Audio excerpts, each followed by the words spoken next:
makuru tugaruka ko neza uno musi niyo ngaha iwacu ngaha neza mu gihugu cy'u Burundi aho naho sahandi ni kubarabara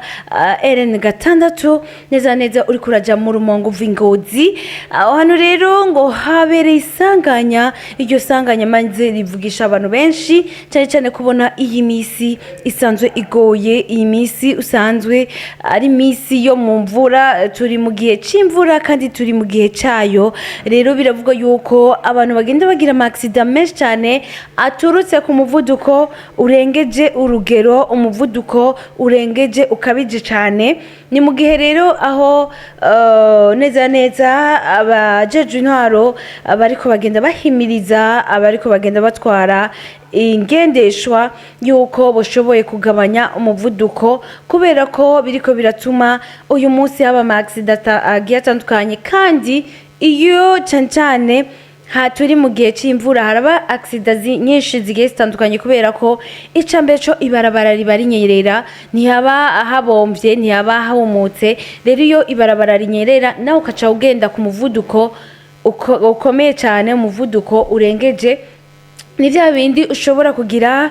navuga ni ingorane ugasanga nka file iranse gufatika ugasanga ipine na ryone rimwe na rimwe amapine ashobora kunyerera ugasanga ipine riranyereye rirataye umurongo muri ico gihe ugasanga urateje accident zigiye zitandukanye na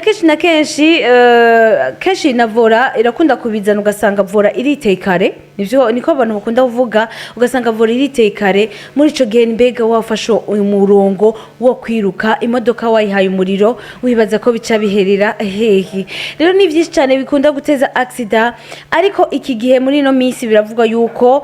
neza uyu muvuduko ukomeye cyane uyu muvuduko urengeje wowe uri kuraza uteza ingorane cyane muri iki gihe ubona yuko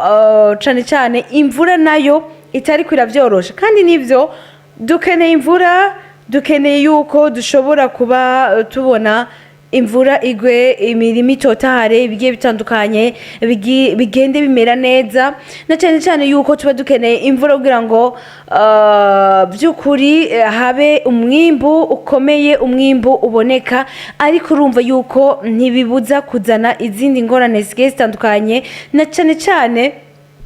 umuntu ashobora kwiteza wenyene ubwiwe umuntu ashobora kwironderera rero biriko biragenda bivugwa cyane yuko aho hantu hashobora kuba habera accident atandukanye kandi accident menshi cyane kuko muri bino bihe by'imvura ndetse muri bino bihe aho hantu hasanzwe hanyerera iyo kaburimbo usanzwe rinyerera cyane rero ni byiza yuko ushobora kuba ugenda ku murindi mutoya ari abantu benshi aho umuriro vraiment ayo umuriro kuko avuga ati nubundi sinje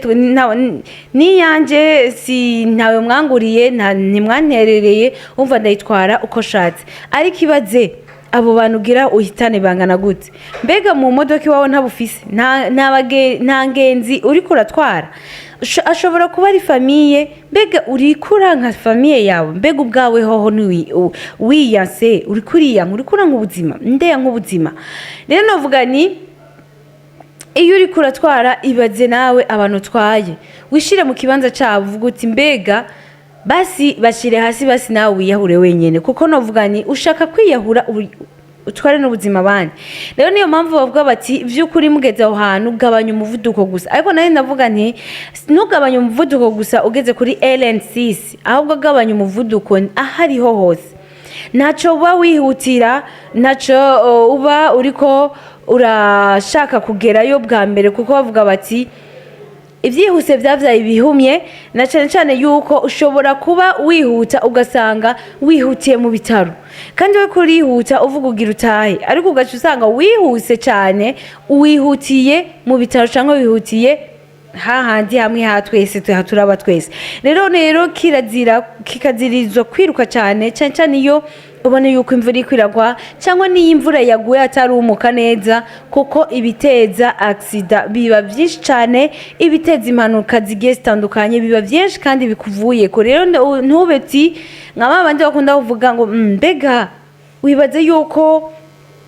ngize iyo ntirutse ntashobora kugira accident. Yes, urashobora kugira accident bien sûr, ntitubihakanye. Ariko ibaze accident wagize ko umuvuduko ukomeye cyane na accident wagiye bukebuke, mbega wibaza kuza kubabara kumwe? Mbega iyo ngendeshwa yawe ufise uyu munsi wibaza kwiza kononekara nkuko yari kononekara uri kuragenda bukebuke? Niyo mpamvu rero dukwiye gushira ikintu mu gaciro, tugashira ibintu mu buryo tukavuga duti mbega by'ukuri nirutse cyane biza kumarira iki, nirutse bukebuke biza kumarira iki? Mbega niho kwemera ugacererwa ariko ukarokora amagara yawe, niho kwemera ukacererwa mugabo ugashobora gukinga ubuzima bwawe no gukinga ubuzima bwabo utwaye, kandi ugakinga n'ubuzima bwabo hasanzwe, kuko ushobora kunyaruka ugasangira nyereye yinjiye mu nzu y'umuntu, kumbure bararyamye, kumbure abana niyo bari, urahitanye n'abari ngaho. Rero ni byiza gukinga impanuka, kuko iyo ukinze impanuka nawe uba wikingiye kandi uba ukingiye n'abandi. Ntube wa wundi uvuga uti n'ubundi na amaherezo ni yayandi, amaherezo n'urupfu, ariko siko biri. Mbega uyu munsi nimba ugiye usize iki, ukoze iki, amateka ugize nayahe, icyo uzanye ni ikihe, ukamenya ibyo byose, ukavuga uti mbega nta bibondo nari mfise, mbega jewe nta kazoza nari nshaka. Muri ico gihe birashobora gutuma wewe ugira ico utinya, ukavuga uti iki ni icuma cakozwe n'abana b'abantu, ni icuma cakozwe n'amaboko y'abana b'abantu. Ti rero jewe sishoboye kwitwara uko nshaka, sishoboye kwitwara uko ntavyumva. Muri ico gihe urumva yuko ubu uri kuragenda nawe ubwawe wishira mu mazi abira, ndavuga nti wishira mu kangara atete. Rero ni byiza rero ko twomenya duti uyu munsi yavuga iki, uyu munsi turabiye kuri meteo hari iki, uno munsi ko hari imvura, mbega ingendeshwa yanje iza kugenda gute? Mbega uno munsi ko ngira nce mwibarabara novuga ni nugwembe nkuko basanzwe babivuga ngo niko gwembe, ahandi naho urumva ngo ni handi nyene ngo barahitira amazina ko hama habaye amaksida, ukavuga uti mbega ndahashitse nza kuhagendera ku muvuduko ngana gute, nza kuhagendera ku bintu zeya ingana gute, ukamenya uti ngize ngaha kubera ko bivanye uciye mu korosi ntamubona cankwe hari korosi rinini dushobora kugongeraho, reka nigengesere ngende bukebuke. Kumbure ushobora kubikora uyundi ntabikore, ariko we bikore. Ntuzavuga ati narabonye n'ubundi abanamo ngaha niko bameze, araguhitana nanjye rero wako amitana natenje nabiteje, reka nanjye ndabiteze. Ntube rero ntube wa wundi uvuga uti nije ngira ndabiteze, ahubwo aba wundi uvuga uti reka je nanjye nkinge impanuka kandi nikingire. Kuko bien sûr iyo wikingiye uba wumva uri proud, uba wumva ko ukunze ubuzima bwawe, uba wumva yuko ugenda ukunda amagara yawe ndetse ukayakundisha